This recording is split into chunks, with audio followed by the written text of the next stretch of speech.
Hi, my name is Hilton Giesno, and in this video we're going to look a little bit at understanding Microsoft Windows Azure. Windows Azure represents Microsoft's offering for cloud-based computing. Now, what is cloud-based computing, you might be asking? Well, the truth is everybody seems to have their own slightly different definition of it, so I'm going to give you mine. The idea is you may have some great application, be it a website or a web service or some data, for example, and you want to make this available to your customers over the internet. However, while you're doing this, you want to make sure you're doing it in a way that's easier, faster, and cheaper than some traditional hosting options. At the same time, you don't want to compromise on your levels of scalability, reliability, and availability of your application. Making sure that you can rapidly scale up as your user base grows, and importantly, scale down when you need to as well. Making sure that it's running in a reliable and fault-tolerant manner so that if components of it go down, you can recover quickly and seamlessly, and making sure that it's always available when customers come calling. As an example, let's say you're a person with a great idea for a piece of software, and you spend a lot of time and energy building this exciting piece of software, and you want to take it from where it is right now and make it available to your customers. How do you go ahead and do that? Well, you're going to have to put an entire infrastructure in place.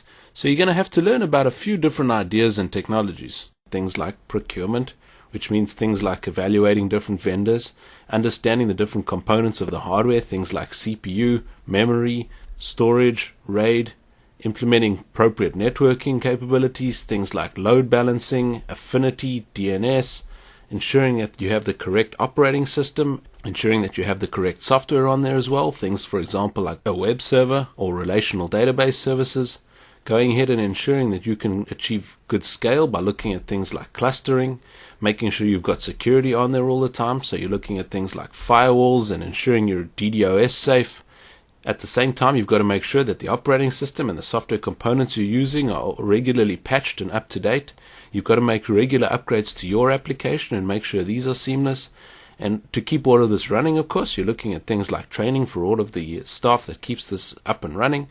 And at the same time, you need to do this across multiple environments because you may, for example, have development, testing, staging, and pre-production environments before you even get live out to the client.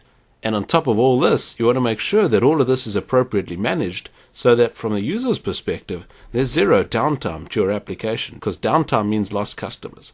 Now, in order to keep all of this infrastructure up and running, you can see it's starting to get very complex, and we're talking about a lot of cost as well. And that's not just physical cost, that's a lot of opportunity cost of learning about and managing all of these different things. Time that could be much better spent on your application and its features.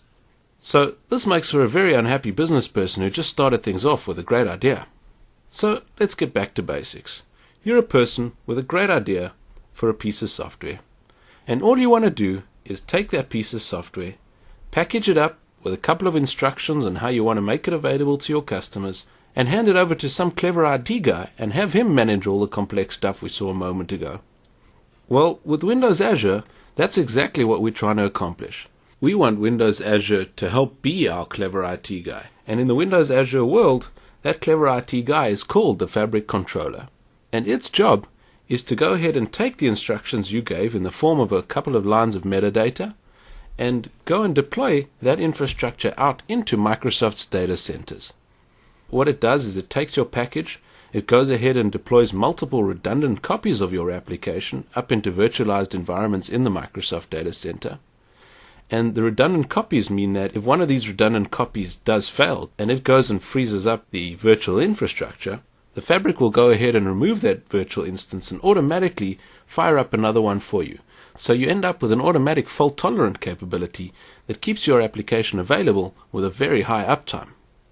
In addition, if you want to go ahead and scale that out and provision a whole additional set of instances, you can go ahead and scale up or scale down by just going ahead and adjusting a couple of details in configuration. So just with a turn of a dial, you can scale your application very easily. Microsoft manages the patching and upgrading of all the components of your application. So the servers that it runs on, the operating system and its related components, get automatically and seamlessly upgraded across all of the different servers, maintaining your application's high uptime and seamlessly doing these kind of upgrades for you. You also have flexibility in terms of this infrastructure in how you go ahead and upgrade your application at the same time. But it goes a little bit further than this. In terms of hosting applications, there's a lot of different components of what that could mean, and Windows Azure covers a lot of different scenarios.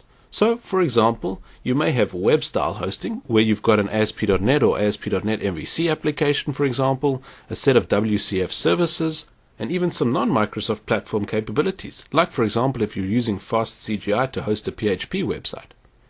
In addition, outside of web hosting, we can look at things like complex application hosting in the form of application processing services. It also offers services like asynchronous message queuing capability. It offers relational database services in the form of Microsoft SQL Azure. It offers very large-scale non-relational tabular storage. It offers file storage. It offers blob storage and CDN capabilities. There's also internet-style service bus capabilities. And there's even claims-based access control services. So, as a business owner, you might be thinking, this sounds great, but what's the catch? I'm probably going to have to retrain all my developers and get new tools and hardware.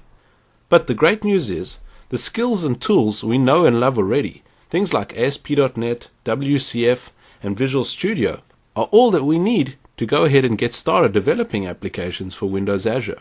The only thing you need in addition is to download the Azure SDK, which gives you a mini cloud right on your desktop to develop, debug, and enjoy much the same way that we're used to doing right now. Who wouldn't be happy to hear that? Now, we've just given an overview of some of the services and capabilities of understanding what Windows Azure provides.